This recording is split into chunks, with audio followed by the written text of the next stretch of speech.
What if I told you that everything you've been working so hard to become confident, spiritually awakened, powerful, purposeful is being blocked by energies that are not even truly yours? What if the constant inner resistance, the doubt, the fear, the self-sabotage, the emotional chaos, what if they were not just personal flaws or emotional baggage, but symptoms of something far more ancient, far more intelligent, and far more real than you've ever been told? We're not talking about metaphorical demons here. We're talking about energetic intelligences, subtle but powerful forces that feed on your potential and keep you trapped in a version of yourself that was never meant to survive, let alone thrive. I've seen it with my own eyes, and maybe you've felt it too. You try to meditate, and your thoughts become more chaotic. You try to speak your truth, and your throat tightens. You try to take action, and your body freezes. You know there's something more inside you, something vast, ancient, limitless, but every time you reach for it, something pulls you back down. That something is not just fear. It's not just trauma. It is a presence, a force. And it has a name, or rather, 7 names. 7 demonic energies that don't just haunt the shadows, they live inside your psyche, your habits, your choices. Not because you're broken, but because you were born into a world that normalizes spiritual possession. A world that rewards the disempowered version of you because the powerful version of you is a threat to every system of control. The first demonic energy is self-doubt. Not the healthy kind of doubt that leads to inquiry, but the parasitic kind that whispers incessantly, "You're not ready. You're not enough. You're fake." This energy is ancient. It attaches to the solar plexus and feeds on your personal will. Its job is to distort your inner compass so thoroughly that you no longer trust your instincts. You second-guess your purpose. You shrink back from opportunities.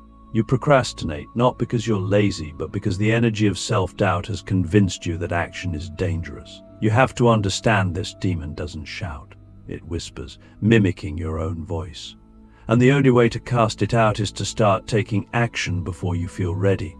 You reclaim your power by moving through the resistance, not waiting for it to go away.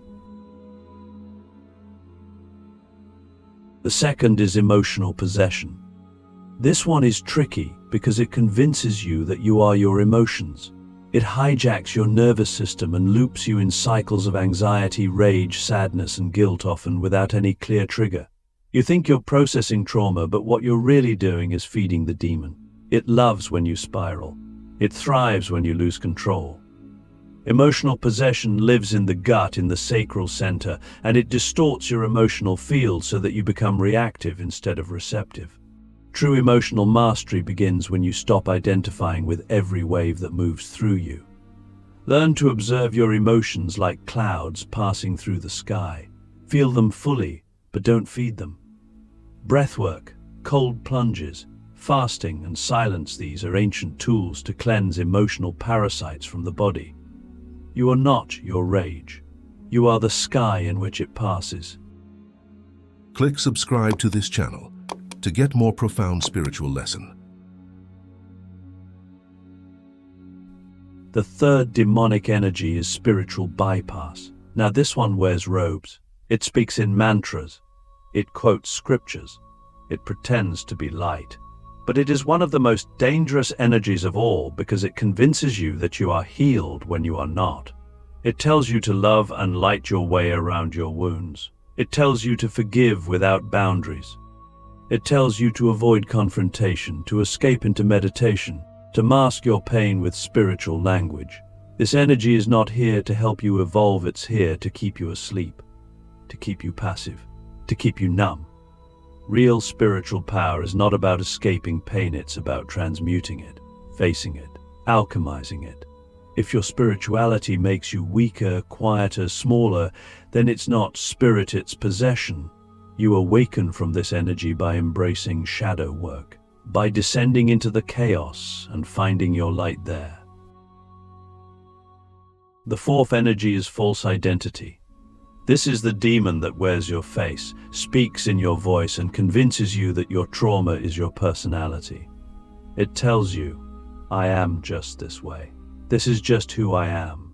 It binds you to old stories, outdated roles, and inherited patterns that no longer serve your evolution. It lives in the throat and the heart, distorting your expression and limiting your capacity to connect authentically. Every time you say yes when you mean no, every time you betray your truth to be liked or accepted, you feed this demon. False identity is not just an ego, it's a mask with intent. And its intent is to keep you from ever discovering who you really are beneath the programming. The antidote? Radical authenticity. Not performance, not rebellion, but a quiet, consistent return to your real voice, your real essence, your real name. The fifth demonic energy is despair. It doesn't arrive violently. It seeps in slowly. It tells you that it's too late, that the world is too far gone, that no matter what you do, it won't matter. This energy loves apathy. It loves when you numb out, when you doom scroll, when you give up. It drains your root chakra and makes your connection to the earth feel pointless. Despair feeds on the lie that you are separate from life, from source, from others. But here's the truth. When you feel despair, it's not a sign of weakness. It's a signal that your soul is waking up and realizing just how much more there is. The cure for despair is movement. Go outside, touch the earth, create something with your hands, help someone, channel your pain into purpose. You were never meant to fix the whole world. You were meant to light up your corner of it. We've only uncovered 5. Can you feel how deeply they've been woven into your life? How many of your thoughts, habits, and relationships they've shaped without your awareness? That's how these energies operate, through shadows, through silence, through your blind spots. But once you see them, you can no longer be controlled by them. Clarity is the beginning of liberation, but we are not done. There are 2 more, and they are the most powerful, the ones that sit at the gates of your full potential and guard it with everything they have. They do not want to be seen, but we will name them, and we will expose them. Now that we've revealed the first 5 demonic energies, those subtle manipulative currents that worm their way into your thoughts, decisions, and identity, it's time to confront the final gatekeepers. These last 2 are not just obstacles. They are architects, architects of your limitation, architects of your spiritual amnesia. These are the energies that sit closest to your core, closest to your power source, and they are terrified of what happens the moment you remember who you really are. These 2 have names that many spiritual systems have danced around but rarely confronted directly, because once you name them, you begin to reclaim your sovereignty, and they know that. They know that exposure is death to illusion.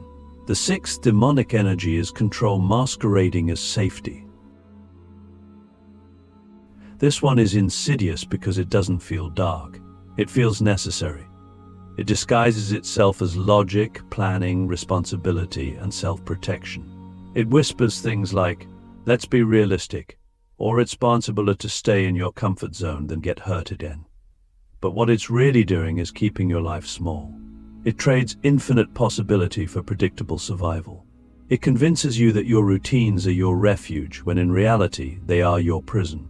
This energy does not want you to trust the unknown. It doesn't want you to leap before you have all the answers. It doesn't want you to surrender, because it knows that real power doesn't live in control, it lives in flow. You break this energy's grip not by becoming reckless, but by choosing aligned chaos. By doing the thing that scares you because it's true. By choosing growth over comfort. Every time you step into uncertainty with faith instead of fear, this energy trembles.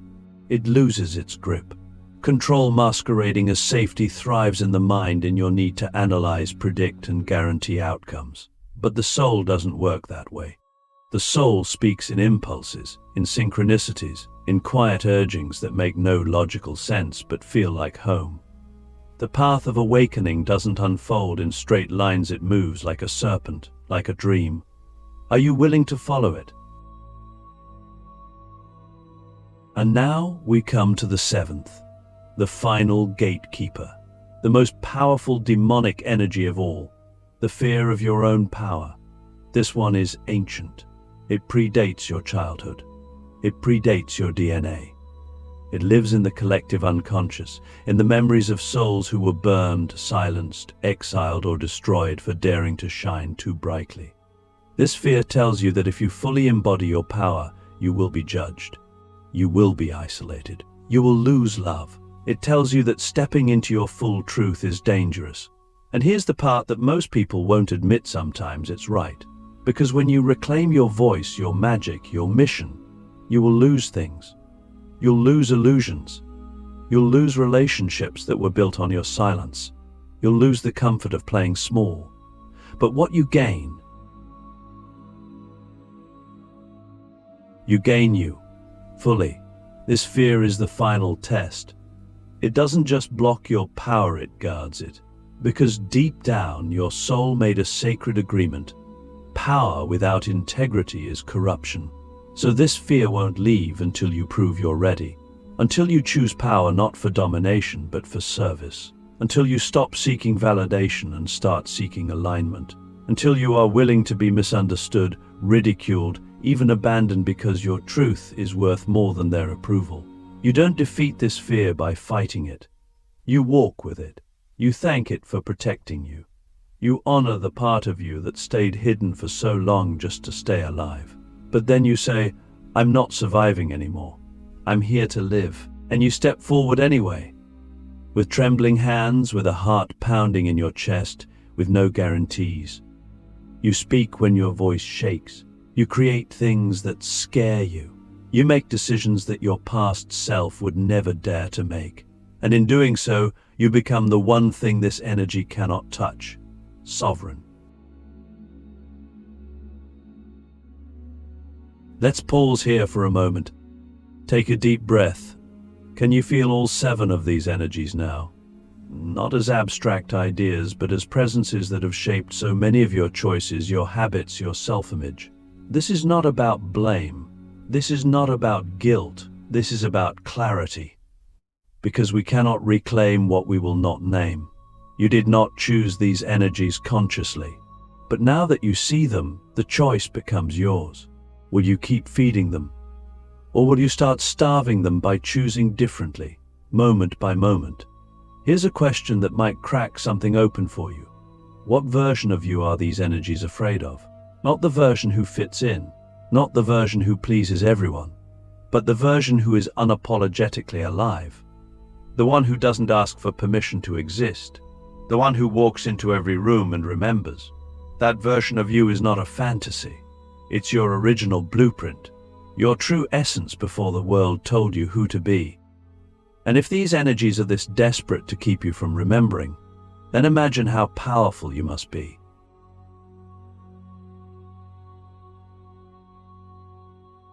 Now that we've pulled the veil back and named the 7 demonic energies, those cunning forces that have worked tirelessly to keep you small, the next step is not to run from them, not to fear them, and not to pretend they no longer exist. The next step is to transmute them. This is the part most people avoid. They either demonize the darkness or bypass it altogether with love and light fantasies. But true spiritual mastery lies in alchemy. Not escape, not denial. Alchemy means you take the very energies designed to destroy you and you transform them into fuel for your ascension. You take the poison and turn it into medicine. You take the shadow and make it serve the light. But here's the deeper truth.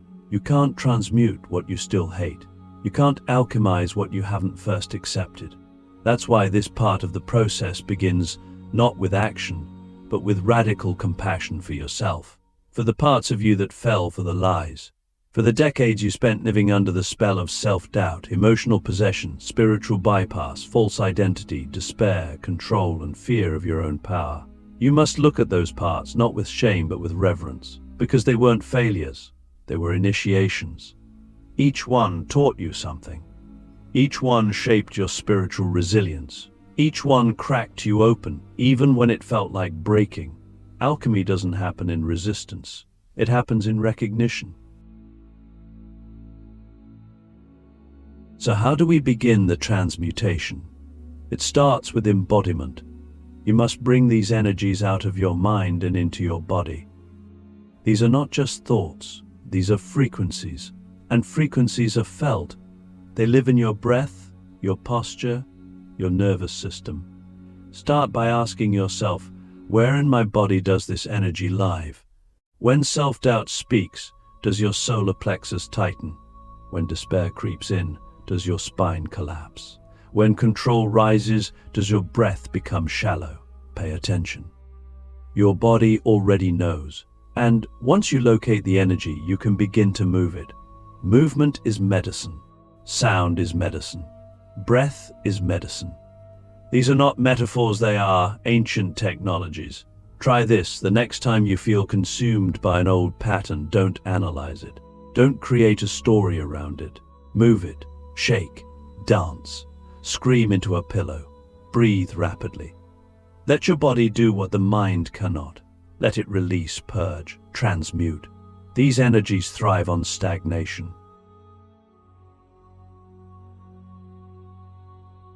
They die in movement. They dissolve in expression. But the deeper layer of transmutation is choice. Every demon has a divine counterpart. Self-doubt becomes sacred confidence, not arrogance, but the quiet knowing that your presence is enough. Emotional possession becomes emotional sovereignty, the ability to feel without being consumed. Spiritual bypass becomes embodied truth. False identity becomes soul expression. Despair becomes devotion. Control becomes surrender. And fear of your own power becomes embodied leadership.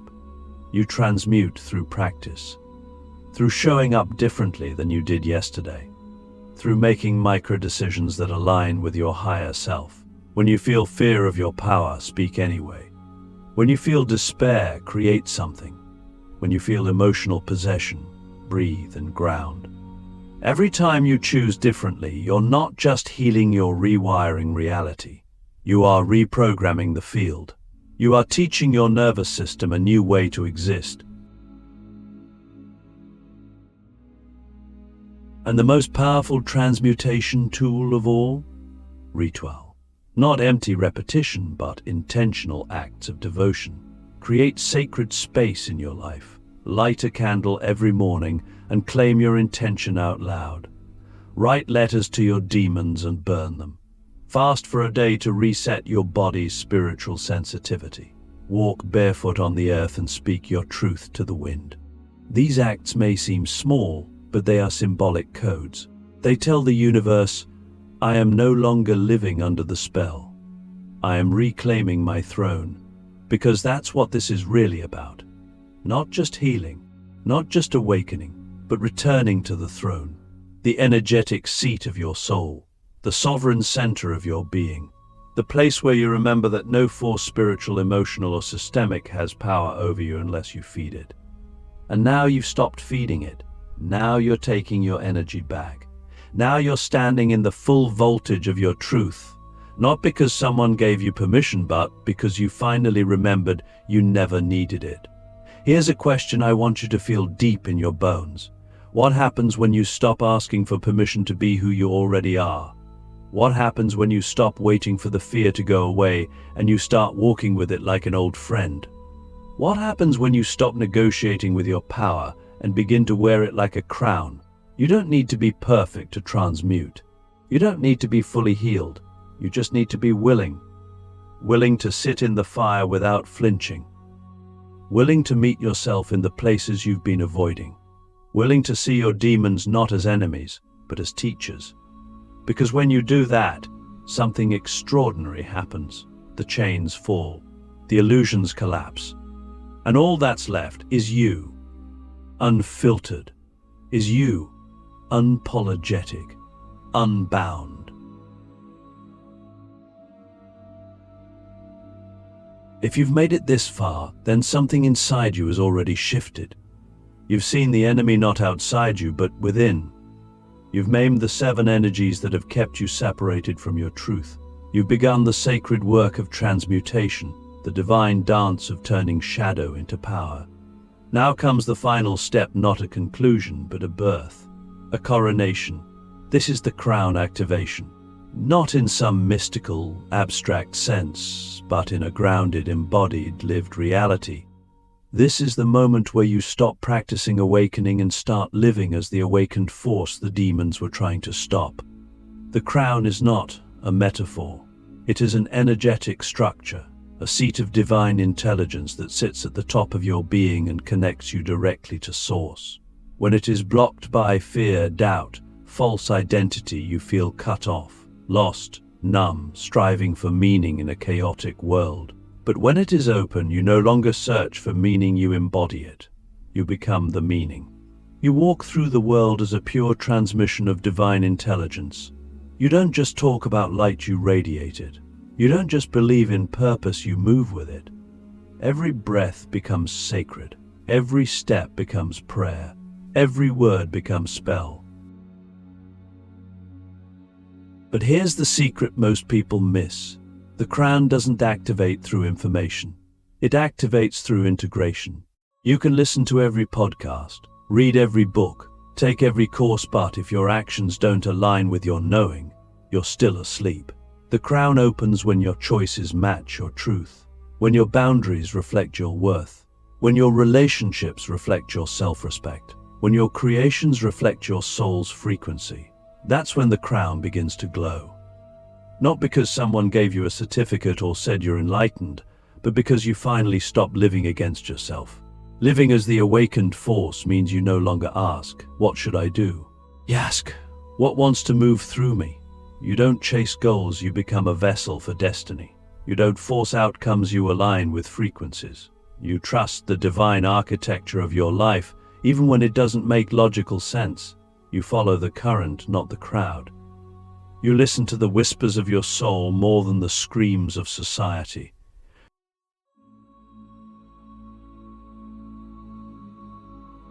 You become sovereign not as a concept, but as a felt, lived reality. And sovereignty is the one thing the demonic energies cannot touch. And yes, the world will respond. Some will be drawn to you like moths to flame. Others will be triggered. They will project. They will misunderstand. That's not your problem. That's your confirmation. You were never here to be palatable. You were here to be pure. Pure frequency, pure presence, pure power. And that power doesn't scream, it resonates. It doesn't dominate, it liberates. You become a walking permission slip for others to remember who they are.